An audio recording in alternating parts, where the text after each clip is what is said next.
बिस्मिल्लाहिर्रहमानिर्रहीम। अल्लाहुम्मा सल्लि व सल्लिम अला सय्यिदिना व हबीबिना मुहम्मदिन सल्लल्लाहु अलैहि वसल्लम। अस्सलामु अलैकुम व रहमतुल्लाहि व बरकातुहू। जैसा कि अभी आप लोग देख रहे हैं, हमारे सामने में बैतुल्लाह शरीफ है और अभी हम बैतुल्लाह शरीफ के सामने में बैठे हुए हैं मस्जिद हरम के सहन में। आप तमाम हज़रात के लिए, आप तमाम मुसलमान भाई और बहनों सब के लिए दुआ गो हैं कि अल्लाह तबारक व तआला आप सबों की परेशानियों को दूर फरमाए या रब्बल आलमीन। जिनके साथ जो भी परेशानियां हैं, दिक्कतें हैं, मुसीबतें हैं, या अल्लाह उनको दूर फरमा दे या रब्बल आलमीन। उनके लिए आसानियां फरमा दे या रब्बल आलमीन। और जो भी आपके घर की ज़ियारत करना चाहते हैं, या अल्लाह उन्हें ज़ियारत नसीब अता फरमा दे या रब्बल आलमीन। या अल्लाह उन्हें हज और उम्रह की भी तौफ़ीक़ अता फरमा दे या रब्बल आलमीन। ख़ास करके जिन्होंने हमें दुआ के लिए कहा हुआ है, या अल्लाह उनकी जायज़ तमन्नाओं को पूरी फरमा दिया रब्बल आलमीन। जिन्होंने ख़ुसूसी तौर पर दुआ के लिए कहा है मैसेज के ज़रिए से या फ़ोन के ज़रिए से, या अल्लाह उनकी दिल की तमन्नाओं को, उनकी जायज़ तमन्नाओं को पूरी फरमाया रब्बल आलमीन।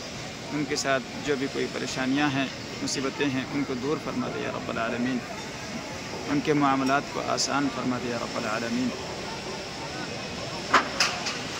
ये देखें सामने में काबा शरीफ का ये कोना जो देख रहे हैं, ये वाला कोना, ये है, यहाँ पर हजर अस्वद नस्ब है और इसके साथ में काबा का दरवाज़ा नज़र आ रहा है। ये देखें हजर अस्वद इस कोने में नस्ब है। यहीं से तवाफ़ के चक्कर की इब्तिदा होती है, यानी यहीं से आप अपने चक्कर की शुरुआत करेंगे। ये है कोना हजर अस्वद वाला। और इसके दूसरी जानिब यहाँ पर देखें, ये हरी लाइट इस जानिब लगाए हुए हैं ताकि भीड़ ज़्यादा हो और उधर देख ना सकें, तो आप इस लाइट से भी अंदाज़ा कर सकें कि हम हजर अस्वद तक पहुँच चुके हैं और हमारा चक्कर पूरा हो चुका है। यहाँ से दूसरे चक्कर की फिर शुरुआत करेंगे बिस्मिल्लाह अल्लाहु अकबर पढ़ के।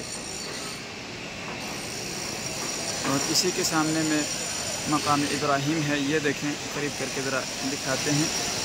ये देखें, ये है मकाम इब्राहीम। ये है मकाम इब्राहीम। आपका तवाफ़ जब पूरा हो जाए, यानी 7 चक्कर पूरे हो जाएं, इसके बाद आपको अगर मौका मिले तो इसके पास में, इसके करीब में 2 नफिल नमाज अदा करें, 2 रकात नफिल नमाज पढ़ें। अगर वहाँ ना पढ़ सकें तो इस जानिब भी कहीं भी जगह मिल जाए, इधर देखें जगह होती हैं, इस जानिब कहीं भी जगह मिल जाए, आप नमाज अदा कर लें और दुआ करें। उसके बाद फिर सई की शुरुआत होती है, यानी चक्कर पूरा करने के बाद, तवाफ़ पूरा होने के बाद सई करना होता है। तो इंशाअल्लाह दूसरी वीडियो में आप लोगों को सई का भी मंज़र दिखाएंगे और किस तरीके से शुरू करेंगे और कहाँ पर ख़त्म करेंगे वो भी दिखाएंगे।